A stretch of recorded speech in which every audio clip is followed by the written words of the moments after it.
الطريقة اللي كتقلبي عليها باش توجدي أحسن وأسهل بان سويس كيجي لذيذ ومرق وسهل بزاف. غادي نشاركها معاك بطريقة مبسطة باش ينجح معاك من أول تجربة. فقبل ما نبداو الفيديو ما تنساونيش من لايكاتكم وتشجيعاتكم ونضموا الصفحة باش يوصلكم الجديد ونبداو على بركة الله. كنحتاج واحد الإناء 3 كيسان ونص ديال الدقيق الأبيض اللي يكون مغربل. كنزيد عليه 2 معالق كبار ديال السكر ومعلقة كبيرة ديال خميرة الخبز. كنزيد عليها قبيصة ديال الملحة وربع كاس ديال الزيت النباتية. وكنجمع المكونات بكاس ديال الحليب يكون عادي مدفيه ما حتى شي حاجة. من بعد غادي نلم المكونات بيديا وغادي ندلكها مزيان، نحاول انني ندلك العجينة مزيان. من بعد غادي نجمعها بشي بلاستيكة وغادي نديرها في الثلاجة لمدة ديال نص ساعة، غير ترتاح نص ساعة. من بعد غادي ندوز نقادد معاكم كريم باتيسير. كنحتاج 2 كيسان كبار ديال الحليب، كنزيد عليهم 2 معالق كبار ديال بودرة كريم باتيسير، وكنضيف عليهم 2 معالق كبار ديال السكر وكيس واحد من نسمة ديال الفاني. وغادي نخلط المكونات على البارد ومن بعد نحطها فوق النار متوسطة ونخلط حتى يعقد لي الخليط ونديرها فشي زلافة، نغطيها ببلاستيكة على الوجه ديالها ونديرها في الثلاجة حتى تبرد.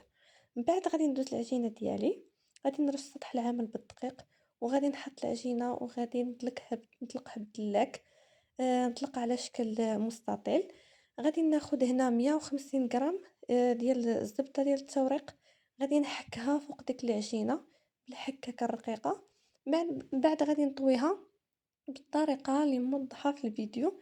هكا غادي نطويها على جوج ومن بعد غادي نطلقها بالدلاك بهاد الطريقة هادي. من بعد غادي نطويها على 4 كيف ما الطريقة اللي موضحة في الفيديو، وغادي نكمل نطلقها بنفس الطريقة عاوتاني نطلقها بشكل اللي هو طولي.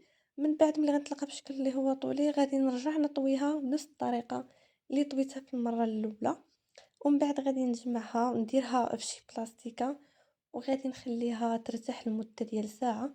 اما نخليها هكا الا كان الجو بارد نخليها فوق سطح العمل، والا كان الجو دافي نديرها في الثلاجة.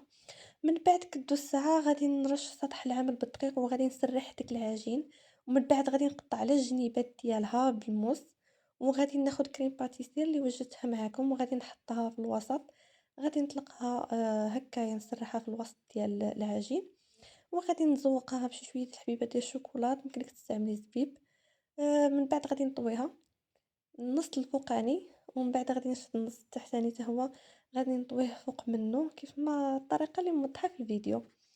ومن بعد غادي ناخذ شي سكين اللي يكون هو ماضي وغادي نقطعها القطع. انا قطعتها ل8 ديال القطع كيف ما موضح في الفيديو.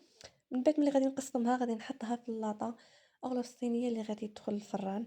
غادي نخليه حتى يختمر ومن بعد غادي ندهنها بصفار البيض اللي يكون مضرب مع قطرات من الخل وقليل من الحليب.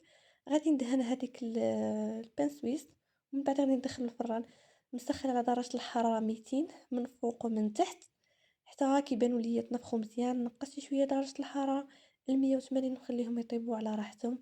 جربوهم بالصحة والراحة راهم كيجيو لذاذ لذاذ بزاف